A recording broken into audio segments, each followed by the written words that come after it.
നമസ്കാരം. ഇന്ന് നമ്മൾ ക്രെഡിറ്റോ 24 എന്ന ഇൻസ്റ്റന്റ് ലോൺ ആപ്പിനെക്കുറിച്ചാണ് സംസാരിക്കുന്നത്. പെട്ടെന്നുള്ള സാമ്പത്തിക ആവശ്യങ്ങൾക്ക് ഒരു പരിഹാരമായി ഈ ആപ്പ് തോന്നാമെങ്കിലും ഇതിലെ പലിശ നിരക്കും കമ്മീഷനും ഞെട്ടിക്കുന്നതാണ്. സ്ക്രീനിൽ കാണുന്ന പോലെ നിങ്ങൾക്ക് 33,000 രൂപ ലോൺ അനുവദിക്കുകയാണെങ്കിൽ നിങ്ങളുടെ അക്കൗണ്ടിലേക്ക് അവർ ട്രാൻസ്ഫർ ചെയ്യുന്നത് 28,657 രൂപ മാത്രമായിരിക്കും. അതായത് 4,343 രൂപ പ്രോസസ്സിംഗ് ഫീസുകളും മറ്റു ചാർജുകളുമായി അവർ ലോൺ തുകയിൽ നിന്ന് തന്നെ കുറക്കുന്നു. ഏറ്റവും വലിയ അപകടം വരുന്നത് ഇനി പറയുന്ന കാര്യത്തിലാണ്. നിങ്ങൾ ഈ 28,657 രൂപയ്ക്ക് പകരമായി 14 ദിവസത്തിനുള്ളിൽ തിരിച്ചടക്കേണ്ട തുക 43,210 രൂപയാണ്. 14 ദിവസം കൊണ്ട് നിങ്ങൾ യഥാർത്ഥത്തിൽ 14,553 രൂപയാണ് അധികമായി നൽകേണ്ടി വരുന്നത്. ഇത് ഒരു ദിവസം ഏകദേശം 1,040 രൂപ പലിശയായി വരും.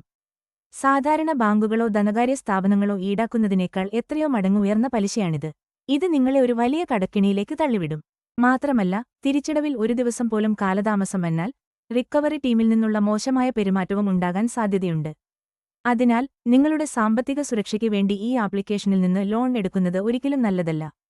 ഇത്തരം അമിത പലിശയും മറഞ്ഞിരിക്കുന്ന ഫീസുകളുമുള്ള ആപ്പുകൾ ഒഴിവാക്കുക എന്നതാണ് വിവേകപൂർണമായ തീരുമാനം.